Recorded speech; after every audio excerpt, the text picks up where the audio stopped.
اللہ کے نبی نے فرمایا صلی اللہ علیہ وسلم کل بنی آدم خطاؤن و خیر الخطائین توابون، ہر آدم کی اولاد خطا کار ہے. کوئی انسان اس دنیا میں نہیں ہے جو اپنے آپ کو آدم کی اولاد کہتا ہو خطا نہ کرتا ہو، گناہ نہ کرتا ہو، غلطی نہ کرتا ہو. کوئی انسان ایسا نہیں ہو سکتا. تو کیا اگر یہ غلطی میرا شوہر یا بیوی کر دے تو میں اس کو معاف نہیں کر سکتا؟ میں اللہ سے تو چاہتا ہوں میرے سارے گناہوں کو معاف کر دے، میں دنیا سے تو چاہتا ہوں کہ میرے گناہوں کو معاف کر دو. میری خامیوں کو کیوں دیکھتے ہو؟ میری کمزوریوں کو کیوں دیکھتے ہو؟ میں کوئی دنیا میں اچھا کام بھی تو کرتا ہوں، اس کو بھی دیکھ لیا کرو. تو کیا یہ معاملہ شوہر بیوی سے اور بیوی شوہر سے نہیں کر سکتی؟ کہ اگر بیوی سے کھانا غلط پک گیا یا اس نے غصے میں کوئی شکوہ کر دیا یا کوئی بات کہہ دی تو ضروری ہے کہ اس کی چمڑی ادھیڑ دی جائے، ضروری ہے کہ اس کو گالیاں دی جائے، ضروری ہے کہ اس کو ذلیل و رسوا کر کے گھر سے نکال دیا جائے؟ کیا اس کو معاف نہیں کر سکتے؟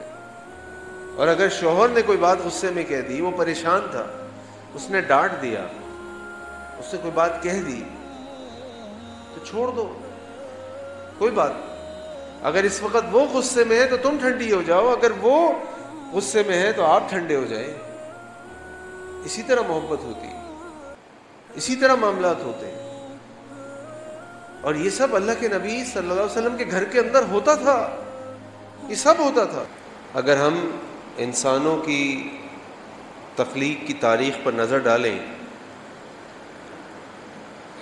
تو سب سے پہلے ہم دیکھتے ہیں کہ اللہ تعالیٰ نے آدم علیہ السلام اور حوا سلام علیہ کو پیدا کیا، اور ان دونوں کو انسانی تاریخ کے سب سے پہلے رشتے میں جوڑا، جو کہ میاں اور بیوی کا، شوہر اور بیوی کا رشتہ ہے. اور پھر اللہ تعالیٰ نے اس رشتے کو تمام انسانیت کی بنیاد بنایا. اسی لیے ہم دیکھتے ہیں کہ جہاں بھی معاملات اس شادی کے بندھن میں یا شادی کے رشتے کے اندر اچھے ہوتے ہیں، وہاں پہ جو معاشرہ بنتا ہے، جو خاندان بنتا ہے، وہ خاندان اور معاشرہ دونوں خوشحال، پرسکون اور اچھے لوگ ہوتے ہیں. اور جہاں پر یہ شادی کا بندھن، رشتہ ڈسٹرب ہو جاتا ہے، خراب ہو جاتا ہے، اس کے اندر سکون کے بجائے پریشانی آ جاتی ہے، وہ خاندان، وہ معاشرہ خراب ہونے لگتا ہے. اسی لیے اللہ تعالیٰ نے سورہ روم کے اندر جہاں پہ اپنی آیات کا، اپنے معجزات کا ذکر کیا کہ وَمِنْ آیَاتِهِ، کہ میری آیات میں سے ہے یا اس کی آیات میں سے ہے کہ زمین آسمان کا تخلیق کر دینا. اب آپ اگر اس آسمان کی تخلیق کا اندازہ کریں تو سوچیں کہ ہم کسی بھی ایسی عمارت میں چلے جائیں جس عمارت کا طول و عرض بہت ہو لیکن اس کے بیچ میں پلر نہ ہو تو ہم کہتے ہیں بڑی خوبصورت عمارت ہے، بڑا شاہکار ہے یہ. اور جس عمارت کے درمیان بہت سارے پلرز آ جائیں، ستون آ جائیں، وہ عمارت ہمیں اچھی نہیں لگتی کیونکہ سامنے انسان دیکھ نہیں سکتا پوری طرح. اللہ تعالیٰ کی اس تخلیق آسمان کو آپ دیکھیں کہ پورے دنیا کو اس نے کور کیا ہوا ہے، آپ کو کہیں کوئی پلر، کوئی ستون نظر نہیں آتا. اللہ تعالیٰ ان آیات میں اپنی اس تخلیق کا ذکر فرما رہے ہیں کہ میرے معجزات میں سے ہے. اللہ تعالیٰ اس تخلیق کا ذکر فرما رہے ہیں کہ میرے معجزات میں سے ہے کہ دن اور رات کا آنا اور جانا، پورے سال کا کیلنڈر ہمارے پاس ہوتا ہے. ہمیں معلوم ہے کہ 22 اپریل کو، 22 مارچ کو، 22 مئی کو کتنے بجے فجر ہوگی، کتنے بجے ظہر ہوگی. کتنا ایکوریٹ سسٹم ہے اللہ تعالیٰ کا جو ذرا سا نہیں ہلتا. یہ اللہ تعالیٰ فرما رہے ہیں میرے معجزات میں سے ہے. اللہ تعالیٰ فرما رہے ہیں کہ آیات میں میرے معجزات میں سے ہے کہ طرح طرح کی زبانیں کو بولنے والے اور طرح طرح کی رنگت کے لوگوں کو تخلیق کر دینا. اور ان بڑی بڑی تخلیقات کے ساتھ اللہ تعالیٰ ذکر فرما رہے ہیں کہ وَمِنْ آیَاتِهِ، اور میری آیات نشانیوں میں سے ہے، أَنْ خَلَقَ لَكُم مِّنْ أَنفُسِكُمْ أَزْوَاجًا، کہ میں نے تمہارے اندر سے تمہارے لیے تمہارے جوڑوں کو پیدا کیا، لِتَسْكُنُوا إِلَيْهَا، تاکہ تم اپنے اس جوڑے سے، اپنے رشتے سے سکون حاصل کرو. وَجَعَلَ بَيْنَكُمْ مَوَدَّةً وَرَحْمَةً، اور ہم نے، اور اللہ تعالیٰ نے بنایا، اس نے بنایا اس رشتے کے اندر مودت اور رحمت کو. ان فی ذلک لآیات لقوم یتفکرون، بے شک اس کے اندر نشانی اور لوگوں کے لیے جو غور و فکر کرتے ہیں. ہم عام طور پہ اس شوہر بیوی کے رشتے کو بڑا آسان لے لیتے ہیں، بڑی عام معمولی سی بات لے لیتے ہیں. اللہ کیا معمولی سی بات نہیں ہے یہ. اللہ کیا ہے، یہ بہت بڑا رشتہ ہے، بڑا مقدس رشتہ ہے. اسی لیے جب انسان اس رشتے کے تحت اپنی جنسی اور طبعی ضرورت کو پورا کرتا ہے تو ہمارا دین اس کو عبادت کہتا ہے. اور اللہ تعالیٰ فرمانے کہ رشتہ میں نے بنایا کیوں؟ تاکہ تم سکون حاصل کرو. اس لیے رشتہ نہیں ہے کہ انسان جھگڑا کرے، اس لیے رشتہ نہیں ہے کہ انسان اپنے گھر جائے تو وہ پریشان ہو جائے، بلکہ رشتہ اس لیے ہے کہ شوہر بیوی کے لیے اور بیوی شوہر کے لیے سکون کا باعث بنے. لیکن آج ہم دیکھتے ہیں کہ پہلے تو ہم بات کرتے تھے کہ مغرب میں غیر مسلم معاشروں کے اندر رشتہ ختم ہوتا جا رہا ہے، طلاقیں بڑھتی جا رہی ہیں، خلا بڑھتے جا رہے ہیں، گھریلو جھگڑے بڑھتے جا رہے ہیں. لیکن اللہ تعالیٰ رحم فرمائے ہمارے مسلمان معاشروں کے اندر بھی یہی معاملات بڑی تیزی سے بڑھتے جا رہے ہیں. اس کی وجہ یہ ہے کہ ہم نے اس رشتے کو، جس کو اللہ تعالیٰ اپنی آیات میں سے ایک آیت بتا رہے ہیں، اپنی نشانیوں میں سے ایک نشانی بتا رہے ہیں، اس رشتے کو ہم نے سمجھ کے اس رشتے پر عمل نہیں کر رہے. یعنی ہمیں یہی نہیں پتا کہ ایک شوہر بیوی کے حقوق کیا ہیں ایک دوسرے کے لیے، ذمہ داریاں کیا ہیں ایک دوسرے کے لیے. اللہ نے اس رشتے کو بنایا سکون حاصل کرنے کے لیے، لیکن اگر سکون حاصل نہیں ہو رہا تو اس کا معنی یہ نہیں ہے کہ یہ رشتہ سکون کا رشتہ نہیں ہے. رشتہ تو سکون کا ہے، ہم اس کو اس کے حق کے مطابق اس رشتے کو ادا نہیں کر رہے، ذمہ داری کو ادا نہیں کر رہے، لہٰذا یہ ہمارے لیے سکون کے بجائے پریشانی کا باعث بنتا جا رہا ہے.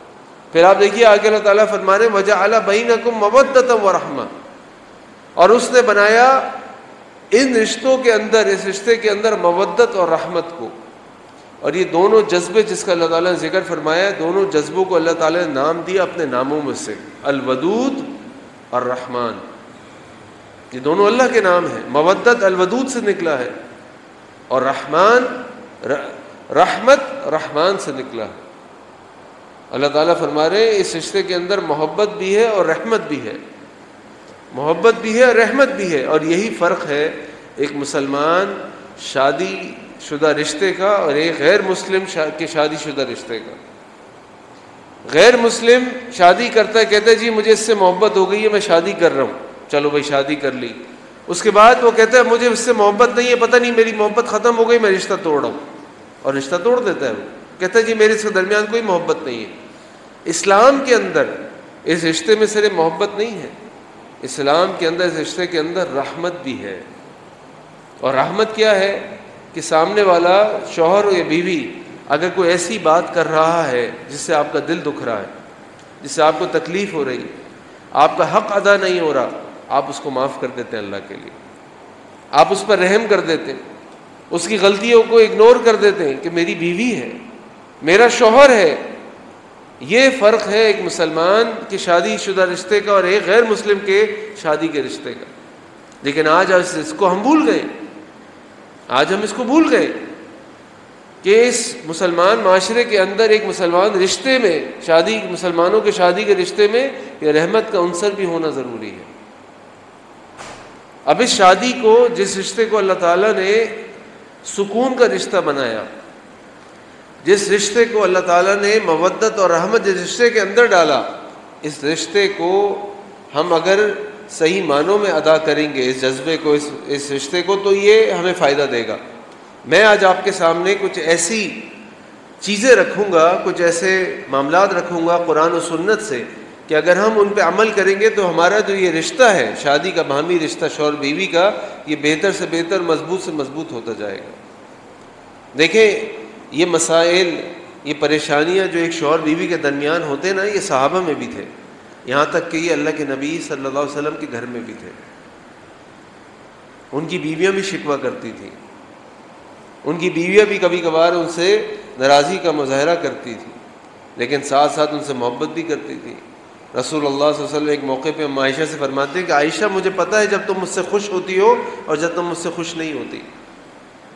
پھر آپ نے کہا کہ جب تم مجھ سے خوش ہوتی ہو تو تم مجھ سے اس طرح بات کرتی ہو کہ محمد کے رب کی قسم، اور جب تم مجھ سے خوش نہیں ہوتی تو تم کہتی ہو ابراہیم کے رب کی قسم.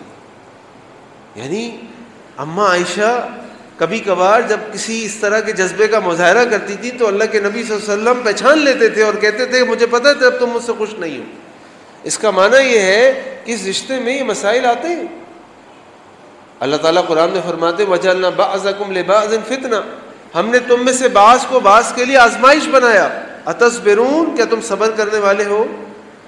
یعنی ایسا نہیں ہے کہ ہم اس دنیا سے چلے جائیں ہماری آزمائشیں نہ آئیں. یہ آزمائش شوہر بیوی کی شکل میں بھی ہو سکتی ہے، یہ آزمائش ماں باپ کی شکل میں بھی ہو سکتی ہے، یہ آزمائش اولاد کی شکل میں بھی ہو سکتی ہے. دیکھیے نا نوح علیہ السلام کا بیٹا، لوط علیہ السلام کی بیوی، آسیہ سلام علیہ کا شوہر فرعون، یہ آزمائشیں نہیں تھیں کیا؟ یہ آزمائشیں نہیں تھیں. نوح علیہ السلام کا مقام، لوط علیہ السلام کا مقام، آسیہ سلام علیہ کا مقام کہ اللہ تعالیٰ نے قرآن کریم میں ان کا نام ذکر فرمایا، ان کا ذکر فرمایا.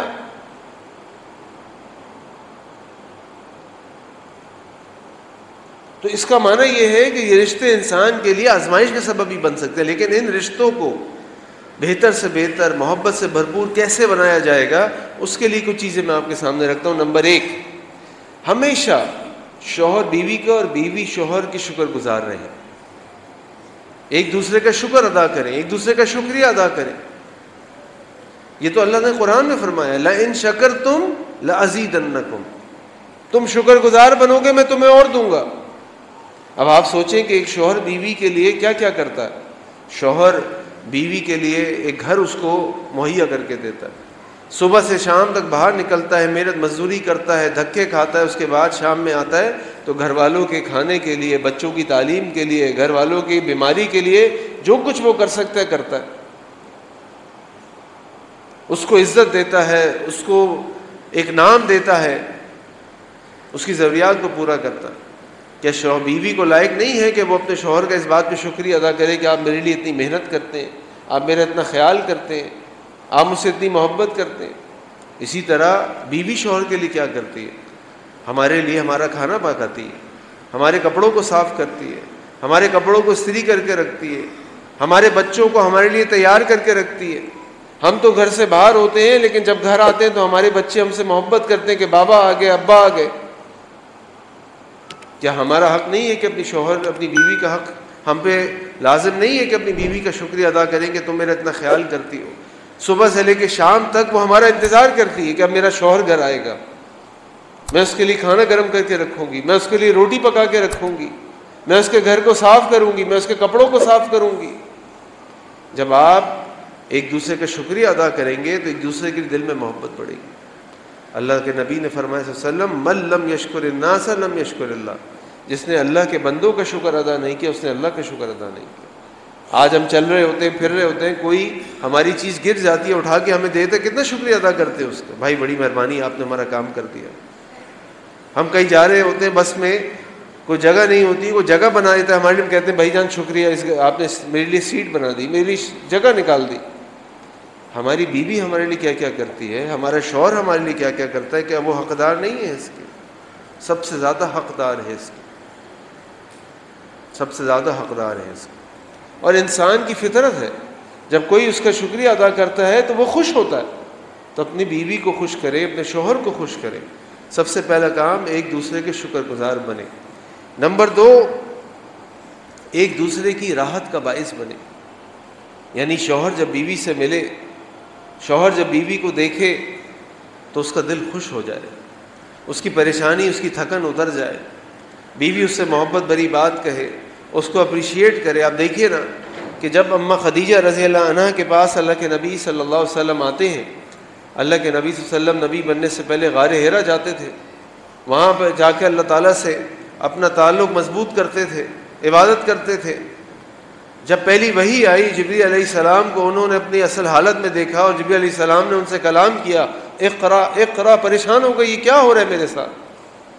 اپنے گھر آتے ہیں، اپنے گھر آتے ہیں، آ کے اپنی بیوی سے کہتے ہیں زملونی زملونی دثرونی دثرونی، مجھے چادر پہناؤ، مجھے اوڑھنی دو، کیونکہ گھبراہٹ ہو رہی ہے، پریشانی ہے کہ کیا ہو رہا ہے میرے ساتھ. اماں خدیجہ اس وقت ان کی ہمت بڑھاتی ہیں، کیا کہتی ہیں؟ کلا ابشر واللہ لا یخزیک اللہ ابدا، ہرگز نہیں، آپ خوش ہو جائیں، اللہ تعالیٰ آپ کو ضائع نہیں کریں گے. کیوں؟ انک لتصل الرحم، آپ تو رشتے جوڑنے والے ہیں. وتصدق الحدیث، اور آپ تو سچی بات کرنے والے ہیں. وتحمل الکلہ، اور آپ تو غریبوں کا، مزدوروں کا بوجھ اٹھانے والے ہیں. وتقر الضیف، اور آپ تو مہمانوں کی مہمان نوازی کرنے والے ہیں. وتعین علی نوائب الحق، آپ تو ہر اچھے کام میں مدد کرنے والے ہیں. اللہ آپ کو ضائع نہیں کریں گے. ایک دوسرے کی راحت کا باعث بن رہے ہیں. بیوی شوہر کی ہمت بڑھا رہی ہے، یہ نہیں کہہ رہی کہ تمہیں کیا ہو گیا ہے، کیا باتیں کر رہے ہو، نہیں. اسی طرح جب شوہر گھر آتا ہے، اپنی بیوی کو دیکھتا ہے تو بیوی کی تعریف کرتا ہے. وہ اس کے لیے کھانا بناتی ہے، وہ اس کے لیے کھانا بناتی ہے تو اس کے کھانے کی تعریف کرتا ہے. کوئی بات نہیں، کھانے میں کبھی نمک کم رہ گیا، کبھی کپڑے صحیح صاف نہیں ہوئے، کبھی استری صحیح نہیں ہوئی، تو اس کا معنی یہ نہیں ہے کہ ہم اس کو گالیاں دیں، ہم اس کو برا بھلا کہیں، اس کے خاندان کا مذاق اڑائیں، اس کو گھر سے نکالنے کی اور طلاقیں دینے کی دھمکیاں دیں. وہ ہماری اولاد کی ماں ہے. ہم اگر اپنی اولاد کے سامنے اس کی عزت نہیں کریں گے تو کیسے ہماری اولاد اپنی ماں کی عزت کرے گی؟ کل وہ اپنی بیویوں کی کیسے عزت کرے گی؟ کل اس کے گھروں میں اسی طرح جھگڑے ہوں گے. تو شوہر بیوی کے لیے، بیوی شوہر کے لیے راحت کا باعث بنے، سکون کا باعث بنے. ایک دوسرے کا انتظار کریں، ایک دوسرے کی ہمت بڑھائیں، ایک دوسرے کی تعریف کریں. اسی طرح شوہر بیوی مل کر اللہ تعالیٰ کی عبادت کریں. اللہ کے نبی صلی اللہ علیہ وسلم کی حدیث آپ نے فرمایا رحم اللہ امرأۃ، اللہ تعالیٰ اس عورت پر، یہ یوں کہہ لیجیے پہلے اللہ کے نبی مرد کا ذکر فرمایا رحم اللہ رجلا، اللہ تعالیٰ اس شخص پر رحم فرمائے. آج ہمیں کوئی اس بات کا پیشکش کرے کہ آپ کے پاس ایک چانس ہے کہ اگر آپ یہ کام کر لیں گے تو اللہ کے نبی کی دعا آپ کو ملے گی. ہم میں سے کون ایسا ہے جو اس دعا کو حاصل نہ کرنا چاہتا ہو؟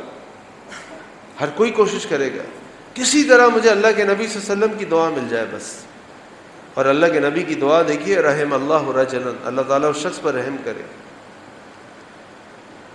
قام باللیل، رات کو اٹھ کھڑا ہوتا ہے، فصلی، اور قیام کرتا ہے، اور پھر وایقظ امرأتہ، اپنی بیوی کو اٹھاتا ہے، اور پھر اس کے چہرے پر وہ اگر نہیں اٹھتی، فائن ابت، وہ نہیں اٹھتی، کہتی ہے مجھے نیند آ رہی ہے، مجھ سے اٹھا نہیں جا رہا، اس کے اوپر چھینٹے پھینکتا ہے پانی کی، اٹھ جاؤ اٹھ جاؤ، اور دونوں مل کر پھر اللہ کی عبادت کرتے ہیں.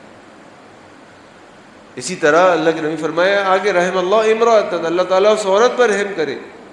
قامت باللیل، جو رات کو اٹھتی ہے اور پھر اپنے شوہر کو اٹھاتی ہے. شوہر کہتا ہے نہیں اٹھا جا رہا، ہمت نہیں ہو رہی، لیکن وہ اس کو چھینٹے مار کے اٹھاتی ہے، اٹھ جاؤ 2 رکعت پڑھ لو، اللہ سے تھوڑی سی دعا کر لو، پھر سو جانا. تو آپ دیکھیے یہ شوہر اور بیوی کب اس طرح کا ایک دوسرے کے ساتھ محبت والا معاملہ کر سکتے ہیں؟ یہ جب کر سکتے ہیں کہ جب دونوں کے درمیان محبت ہو، جب دونوں مل کر اپنے گھر کے فیصلے کرتے ہیں، جب دونوں مل کر اپنے گھر کا ماحول اچھا بناتے ہوں کہ ہمارے گھر کے اندر اللہ کی نافرمانی نہیں ہوگی، نہ میں کروں گی نہ تم کرو گے، نہ ہمارے بچے کریں گے. بچے کرتے ہیں تو باپ بچوں کو منع کرتا ہے یا ماں بچوں کو منع کرتا، نہیں بیٹا اللہ کو ناپسند ہے. اس حد تک بندہ کب جا سکتا ہے کہ دونوں مل کر رات کو تہجد میں اٹھنے والے ہوں، ایک دوسرے کو اٹھانے والے ہوں؟ یہ جب ہی ہوگا جب دونوں میں محبت ہوگی. اور یہ طریقے ہیں جن کے ذریعے سے رشتے کو مضبوط کیا جا سکتا ہے، جس طریقے سے رشتے کے اندر محبت ڈالی جا سکتی ہے. اور یہ اللہ کے نبی صلی اللہ علیہ وسلم ہمیں اپنی احادیث مبارکہ میں بتا رہے ہیں. دیکھیے سنت صرف اس چیز کا نام نہیں ہے کہ آپ نے نماز میں رفعتین کرنا ہے، آپ نے ہاتھ کہاں باندھنے، آپ نے رکوع کیسے کرنا ہے، آپ نے تراویح کی رکعت کتنی پڑھنی ہے، آپ نے حج کیسے کرنا ہے، آپ کی زکوٰۃ کے مسائل کیا ہیں. سنت یہاں ختم نہیں ہوتی، بلکہ اللہ کے نبی فرما رہے ہیں ترکت فیکم امرین، میں تمہارے درمیان 2 چیزیں چھوڑ کے جا رہا ہوں، لن تضلوا ما تمسکتم بہما، تم کبھی گمراہ نہیں ہوگے اگر ان 2 چیزوں کو مضبوطی سے تھام لو گے. کتاب اللہ، اللہ کی کتاب، و سنتی، اور میرا طریقہ. اور اللہ کے نبی صلی اللہ علیہ وسلم کا طریقہ صرف نمازیں اور عبادات نہیں ہے. اللہ کے نبی صلی اللہ علیہ وسلم کا طریقہ تو یہ ہے جو اللہ تعالیٰ نے فرمایا لقد کان لکم فی رسول اللہ اسوۃ حسنہ، کہ یقیناً تمہارے لیے اللہ کے نبی صلی اللہ علیہ وسلم کی زندگی کے اندر بہترین نمونہ ہے. اور اللہ کے نبی فرماتے خیرکم خیرکم لأہلی، تم میں سے بہترین لوگ وہ ہیں جو اپنے گھر والوں کے ساتھ بہترین ہیں. وَأَنَا خَيْرُكُمْ لِأَهْلِي، اور میں اپنے گھر والوں کے ساتھ بہترین ہوں۔ یعنی آج اگر ہم یہ دیکھنا اور سمجھنا چاہتے ہیں کہ ہمارے اندر کتنی اچھائی ہے، ہم کتنے عظیم انسان ہیں، ہم کتنے نیک انسان ہیں، تو اللہ کے نبی صلی اللہ علیہ وسلم نے جو فارمولہ بتایا وہ یہ نہیں کہ تم محلے والوں سے پوچھو، تم مسجد والوں سے پوچھو۔ اللہ کے نبی فرما رہے ہیں کہ تم میں سے بہترین شخص وہ ہے جو اپنی بیوی کے ساتھ اچھا ہے، جو اپنی عورتوں کے ساتھ اچھا ہے، جو اپنے بیوی اور بچوں گھر والوں کے ساتھ اچھا ہے۔ ان سے جا کے پوچھیں آپ کتنے اچھے ہیں۔ کیوں؟ کیونکہ وہ آپ کو خوشی کی حالت میں بھی دیکھتے ہیں اور غصے کی حالت میں بھی دیکھتے ہیں، وہ آپ کو تازہ دم ہوتے ہوئے بھی دیکھتے ہیں اور تھکے ہوئے بھی دیکھتے ہیں۔ ان کو پتہ ہے کہ آپ ان کے ساتھ کیسے معاملات کرتے ہیں، ان سے جا کے پوچھیں آپ کیسے ہیں، محلے والوں سے نہ پوچھیں، کیونکہ اللہ تعالیٰ تو سب کو جانتے ہیں اور سب کچھ جانتے ہیں۔ وہ آپ کے گھر کا حال بھی جانتے ہیں، وہ آپ کے گھر کے باہر کا حال بھی جانتے ہیں، وہ آپ کے رات کے اندھیروں کا حال بھی جانتے ہیں، اور وہ آپ کے دلوں کے اندر ہونے والی سرگوشیوں کو بھی جانتے ہیں۔ تو اگر آپ اچھے ہیں تو اپنے گھر والوں کے ساتھ اچھے ہونے چاہیے، صرف محلے والوں کے ساتھ نہیں۔ اسی طرح شوہر اور بیوی کا رشتہ ایک پر اعتماد دوست کا رشتہ ہونا چاہیے۔ ہر انسان کو دوست کی ضرورت ہوتی ہے، ہر انسان کو ایک ایسے شخص کی ضرورت ہوتی ہے جس کے ساتھ وہ اپنے احساسات کو بتا سکے، اس کو شیئر کر سکے، اس سے پوچھ سکے میں کیا کروں مجھے بتاؤ۔ اور دیکھیے اللہ کے نبی صلی اللہ علیہ وسلم کی سنت کیا ہے۔ میں نے آپ کے سامنے پہلی وحی کا ذکر فرمایا۔ اللہ کے نبی صلی اللہ علیہ وسلم کے دوست ابو بکر صدیق رضی اللہ عنہ نبوت سے پہلے بھی اللہ کے نبی کے دوست تھے صلی اللہ علیہ وسلم۔ اللہ کے نبی صلی اللہ علیہ وسلم وحی آنے کے بعد پہلے ابو بکر کے پاس گئے یا اماں خدیجہ کے پاس گئے؟ اماں خدیجہ کے پاس گئے، ان کو جا کے کہا خدیجہ میرے ساتھ یہ ہو گیا، میں کیا کروں، مجھے گھبراہٹ ہو رہی ہے۔ اور خدیجہ رضی اللہ عنہ نے اللہ کے نبی صلی اللہ علیہ وسلم کا مذاق نہیں اڑایا، ان کو جھٹلایا نہیں، بلکہ اللہ کے نبی صلی اللہ علیہ وسلم کی ہمت بڑھائی، ان کو اچھے الفاظ کہے۔ صلح حدیبیہ کے موقع پر اللہ کے نبی صلی اللہ علیہ وسلم نے جب کفار قریش کے ساتھ صلح کی اور مسلمانوں کو حکم دیا کہ اس سال ہم واپس جائیں گے، اگلے سال آئیں گے، احرام اتار دو، صحابہ نے نہیں اتارا احرام۔ اللہ کے نبی صلی اللہ علیہ وسلم اپنے خیمے میں گئے، ام سلمہ اپنی بیوی کو بتایا کہ ام سلمہ میں نے صحابہ سے کہا یہ احرام نہیں اتار رہے، کیا کروں؟ ام سلمہ نے مشورہ دیا کہ اللہ کے نبی صلی اللہ علیہ وسلم اب گھر سے باہر جائیے، خیمے کے باہر جائیں، اپنا احرام اتارنا شروع کریں، یہ لوگ احرام اتاریں گے۔ اور رسول صلی اللہ علیہ وسلم نے اللہ کے نبی صلی اللہ علیہ وسلم نے اپنی بیوی ام سلمہ کا مشورہ مانا، گھر کے باہر گئے اور احرام اتارنا شروع کیا، اور صحابہ نے بھی احرام اتارنا شروع کر دیا۔ آج مجھے سمجھ نہیں آتا ہمارے معاشرے میں کس نے یہ بات ڈال دی ہے کہ بیوی کی نہ سنو، جو عورت مشورہ دے اس کے مخالف کرو۔ ایسا نہیں ہے۔ اللہ کے نبی صلی اللہ علیہ وسلم تو اپنی بیوی کے پاس جاتے ہیں، ان سے مشورہ کرتے ہیں، ان کو اپنے دل کی کیفیت بتاتے ہیں کہ مجھے یہ محسوس ہو رہا ہے، میں کیا کروں، اور جو وہ کہتی ہے تو پھر اس پہ عمل بھی کرتے ہیں۔ تو آپ کا بہترین دوست آپ کا شوہر یا بیوی ہونا چاہیے۔ اسی طریقے سے ایک اور چیز جو ہم کر سکتے ہیں وہ یہ کہ ایک دوسرے کو معاف کرتے رہیں۔ اللہ کے نبی نے فرمایا صلی اللہ علیہ وسلم کل بنی آدم خطاؤن وخیر الخطائین توابون، ہر آدم کی اولاد خطا کار ہے، کوئی انسان اس دنیا میں نہیں ہے جو اپنے آپ کو آدم کی اولاد کہتا ہو خطا نہ کرتا ہو، گناہ نہ کرتا ہو، غلطی نہ کرتا ہو، کوئی انسان ایسا نہیں ہو سکتا۔ تو کیا اگر یہ غلطی میرا شوہر یا بیوی کر دے تو میں اس کو معاف نہیں کر سکتا؟ میں اللہ سے تو چاہتا ہوں میرے سارے گناہوں کو معاف کر دے، میں دنیا سے تو چاہتا ہوں کہ میرے گناہوں کو معاف کر دو، میری خامیوں کو کیوں دیکھتے ہو، میری کمزوریوں کو کیوں دیکھتے ہو، میں کوئی دنیا میں اچھا کام بھی تو کرتا ہوں، اس کو بھی دیکھ لیا کرو۔ تو کیا یہ معاملہ شوہر بیوی سے اور بیوی شوہر سے نہیں کر سکتی؟ کہ اگر بیوی سے کھانا غلط پک گیا یا اس نے غصے میں کوئی شکوہ کر دیا یا کوئی بات کہہ دی تو ضروری ہے کہ اس کی چمڑی ادھیڑ دی جائے، ضروری ہے کہ اس کو گالیاں دی جائے، ضروری ہے کہ اس کو ذلیل و رسوا کر کے گھر سے نکال دیا جائے؟ کیا اس کو معاف نہیں کر سکتے؟ اور اگر شوہر نے کوئی بات غصے میں کہہ دی، وہ پریشان تھا، اس نے ڈانٹ دیا، اس نے کوئی بات کہہ دی، تو چھوڑ دو، کوئی بات۔ اگر اس وقت وہ غصے میں ہے تو تم ٹھنڈی ہو جاؤ، اگر وہ غصے میں ہے تو آپ ٹھنڈے ہو جائیں.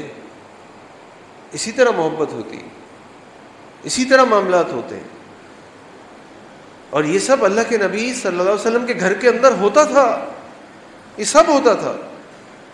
عمر بن خطاب رضی اللہ عنہ ایک دفعہ آئے اور سنا کہ ان کی بیٹی حفصہ رضی اللہ عنہ اللہ کے نبی صلی اللہ علیہ وسلم سے اس طرح باتیں کر رہی ہیں. آپ غصہ ہے, آپ نے کہا تم کس طرح بات کر رہی ہو, یہ کوئی بات کرنے کا طریقہ ہے شوہر کے ساتھ, اللہ کے نبی کے ساتھ؟ اور اللہ کے نبی صلی اللہ علیہ وسلم مسکرا رہے, وہ جانتے ہیں بیوی ہے. اس وقت گھر کے اندر یہ شوہر اور بیوی کا معاملہ ہے, یہ رسول اور امتی کا معاملہ نہیں ہے. تو گھر کے اندر تو میں اس کا شوہر ہوں نا, ٹھیک ہے میں باہر شیخ ہوں, علامہ ہوں, پروفیسر ہوں, بہت بڑا مسجد کی کمیٹی کا ممبر ہوں, تاجر ہوں, بھئی گھر کے اندر تو شوہر ہوں نا. تو جب میں شوہر بیوی کے رشتے میں ہوں, اس ماحول میں ہوں, تو اس وقت مجھے وہ ساری چیزیں یاد نہیں کرنی, ورنہ اللہ کے نبی صلی اللہ علیہ وسلم سے بڑا مرتبہ کس کا تھا؟ ان سے زیادہ ذمہ داریاں کس کے اوپر تھیں؟ ان سے زیادہ عبادت گزار اللہ کا کون تھا؟ ان سے زیادہ اللہ کا تقوی اختیار کرنے والا کون تھا؟ تو جب وہ اپنی بیویوں کی ان باتوں کو سن سکتے. ایک دفعہ اللہ کے نبی صلی اللہ علیہ وسلم اپنے گھر تشریف لائے. ان کی بیوی نے کہا کہ اللہ کے نبی صلی اللہ علیہ وسلم مجھے آپ کے پاس سے مغافیر کی بو آ رہی. اس کے بعد اللہ کے نبی صلی اللہ علیہ وسلم نے دوسری بیوی کے گھر گئے, انہوں نے بھی یہی بات کہی. اللہ کے نبی نے فرمایا صلی اللہ علیہ وسلم آئندہ میں کبھی شہد نہیں پیوں گا, کیونکہ وہ اپنی ایک بیوی زینب رضی اللہ عنہ کے گھر سے شہد پی کر نکلے تھے. ایک بیوی سے ملنے گئے, انہوں نے بھی کمپلین کی, دوسری بیوی سے ملنے گئے, انہوں نے بھی کمپلین کی. آپ نے کہا کہ آج کے بعد میں شہد ہی نہیں پیوں گا. کیوں؟ کیونکہ شہد جب میں پیتا ہوں تو میری بیویوں کو میرے پاس سے بو آتی. اس سے ہمیں ایک بات تو یہ پتہ چلی کہ شوہر اور بیوی ایک دوسرے کی پسند اور ناپسند کا خیال رکھیں. اللہ کے نبی صلی اللہ علیہ وسلم نے اپنی محبوب ترین شے میٹھی چیز شہد چھوڑ دی, چھوڑنے کو کہہ دیا کہ میں نہیں پیوں گا کیونکہ میری بیوی کو میرے شہد سے بو آتی ہے. لیکن وہ اصل میں ان دونوں بیویوں کی آپس کی پلاننگ تھی, کیونکہ ان کا معاملہ یہ تھا, وہ کہتی تھی کہ زینب رضی اللہ عنہ کے پاس تو مال ہے, وہ اللہ کے نبی صلی اللہ علیہ وسلم کو یہ شہد پلا کر نمبر بڑھاتی ہیں, ہمارے پاس تو کچھ بھی نہیں ہے. تو ایک کام کرتے ہیں کہ اللہ کے نبی صلی اللہ علیہ وسلم سے یہ کہتے ہیں, اللہ کے نبی صلی اللہ علیہ وسلم شہد پینا چھوڑ دیں گے. جب اللہ کے نبی نے یہ اعلان کیا کہ میں شہد نہیں پیوں گا, تو اللہ تعالیٰ نے سورہ تحریم کی آیت اتاری, یا ایھا النبی, اے نبی, لما تحرم ما احل اللہ لک, تم کیسے اس چیز کو حرام کر سکتے ہو جس کو ہم نے حلال کیا تمہارے لیے. تب تغنی مرضات ازواجک, اپنی بیویوں کو خوش کرنے کے لیے. وہ تو اللہ کے نبی تھے نا صلی اللہ علیہ وسلم, ان کی سنت ہے. اگر وہ شہد چھوڑ دیتے امت بھی شہد چھوڑ دیتی. لیکن یہاں ہمیں یہ ضرور پتہ چل گیا کہ اللہ کے نبی صلی اللہ علیہ وسلم کے اندر کتنی جستجو تھی کہ جو میری بیوی کو ناپسند ہوگا وہ کام میں نہیں کروں گا. آج اگر آپ کی بیوی کہے کہ ایسے کپڑے نہ پہنیں, یہ والی خوشبو نہ لگائیں, ان دوستوں سے نہ ملیں, یہ والا کام نہ کریں, تو ہم میں سے کتنے لوگ ہیں جو اپنی بیوی کی بات مانتے ہیں, اس کی ناپسند کے مطابق فیصلہ کرتے ہیں. اللہ کے نبی تو سب کچھ شہد چھوڑنے کو تیار تھے, یہ تو اللہ نے منع کر دیا کہ نہیں چھوڑو شہد. تو یہ ہمارے لیے بڑی سوچنے کی چیز ہے. اور یہ ساری چیزیں ہمیں سنت سے کیوں ملتی ہیں؟ یہ چیزیں سنت سے ہمیں اس لیے ملتی ہیں کہ اللہ کے نبی صلی اللہ علیہ وسلم نے ہمیں طریقے بتائیں کہ اس مقدس رشتے, شادی کے اس مقدس رشتے کو کیسے مضبوط بنایا جا سکتا ہے, کیسے اس میں محبت ڈالی جا سکتی ہے. جس رشتے کے اندر اللہ تعالیٰ نے مودت اور رحمت کو ڈالا ہے. اور اسی طرح ایک دوسرے کو برداشت کریں. اللہ کے نبی صلی اللہ علیہ وسلم ایک دفعہ اپنے گھر میں بیٹھے تھے, صحابہ بھی بیٹھے تھے, اور جس بیوی کے گھر میں بیٹھے تھے ایک اور بیوی نے اپنے گھر سے غلام کے ہاتھوں میں ایک پیالے میں کچھ کھانے یا پینے کی چیز بھیج دی. صحابہ کے سامنے, اللہ کے نبی صلی اللہ علیہ وسلم کے سامنے لائی گئی. ان بیوی کو پتہ چلا جن کی باری تھی, جن کے گھر پہ اللہ کے نبی موجود تھے, انہوں نے اس برتن کو توڑ دیا اور چورا چورا کر دیا سب کے سامنے. اب آپ سوچئے, تصور کیجئے کہ آپ اپنے دوستوں کے ساتھ بیٹھے ہوئے اور آپ کی بیوی آ کے برتن توڑ دے غصے میں کوئی چیز, آپ کیا کریں گے؟ یہ اللہ کے نبی صلی اللہ علیہ وسلم کے گھر میں ہو رہا ہے. اللہ کے نبی صلی اللہ علیہ وسلم آگے بڑھے اور ٹوٹے ہوئے برتن کو اور کھانے کو سمیٹنے لگے اور فرمانے لگے غارت امکم غارت امکم، تمہاری ماں کو غیرت آ گئی، تمہاری ماں کو غیرت آ گئی. کیوں غیرت آ گئی؟ کہ جس بیوی کے گھر اللہ کے نبی موجود تھے اس بیوی کو غیرت یہ آ گئی کہ آج تو میری باری ہے شوہر کی خدمت کرنے کی، یہ کیوں بھیج رہی ہے. لیکن آپ یہ دیکھیے جو ہماری سوچنے کی بات ہے کہ اللہ کے نبی صلی اللہ علیہ وسلم کا طرز عمل کیا تھا. غارت امکم غارت امکم، تمہاری ماں کو غیرت آ گئی، تمہاری ماں کو غیرت آ گئی. آپ نے کھانے اور برتن سمیٹے اور پھر فرمایا بیوی سے اس کے گھر ایک برتن بھیج دو کیونکہ تم نے اس کے گھر کا برتن توڑ دیا. اور معاملہ ختم، معاملہ ختم. آج ہماری بیوی کے منہ سے کوئی آواز نکل جائے جو ہمارے مزاج کے خلاف ہو، ہماری پسند ناپسند کے خلاف ہو، دیکھیے ہم کیا کرتے ہیں. ہو سکتا ہے آپ نہ کرتے ہوں لیکن محلے کی آوازیں آپ کو آتی ہوں گی، ادھر ادھر سے آپ کو پتہ چلتا ہوگا. آپ دیکھیے کہ یہ اللہ کے نبی ہیں صلی اللہ علیہ وسلم، یہ کوئی عام انسان نہیں ہے. لیکن اس وقت اللہ کے نبی صلی اللہ علیہ وسلم جانتے ہیں کہ جو رشتہ ہے اس میں یہ مسائل آتے ہیں، جذبات آتے ہیں، اور اسی جذبے کی وجہ سے تو محبت آتی ہے. تو اگر آپ اور میں اپنا گھر بچانا چاہتے ہیں اور ایک مضبوط خاندان، ایک مضبوط معاشرہ اور ایک مضبوط امت بنانا چاہتے ہیں تو اپنے گھروں کے اندر اس شادی کے رشتے کو مضبوط کیجیے، اس کو محبت سے بھر دیجیے، اور اس کے اندر صرف محبت نہیں بلکہ رحمت کو بھی ڈال دیجیے. یہ رحمت ہے، معاف کر دینا، برداشت کر لینا، غصے پہ قابو پا لینا، نرمی دکھا دینا، یہ رحمت ہے. اللہ تعالیٰ سے دعا ہے کہ اللہ تعالیٰ ہمارے اس رشتے کو مضبوط بنا دے. اللہ تعالیٰ ہمیں اللہ کے نبی صلی اللہ علیہ وسلم کی ان سنتوں پر بھی عمل کرنے والا بنا دے. وآخر دعوانا الحمد للہ رب العالمین.